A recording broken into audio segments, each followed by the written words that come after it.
রংপুরে শহরে যাচ্ছিলাম কাউনিয়া বাস স্ট্যান্ডে উঠলে আমাদের জামাতে ইসলামরা বিভিন্নভাবে গালাগালি করতেছে যে ভারতের দালাল কুত্তার বাচ্চারা, ওরা নাম হিন্দুরা নাম গাড়ি থেকে নাম, যদি গাড়িতে হিন্দু থাকিস নাম।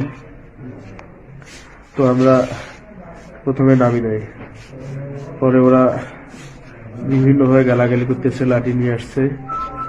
তখন আমরা নামলাম, নামিয়া বললাম যে, বলতেছে কোথায় যাবে তোরা? আমরা বললাম যে আমরা রংপুরে যাব। এই তো তখনই ওরা আমাদের উপর হামলা শুরু করলো।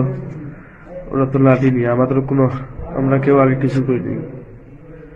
এই কতজন ছিল ওরা? ওরা বেশি জন ছিল না, 20-25 জনের মতো। সবাই টুপিওয়ালা, দাড়ি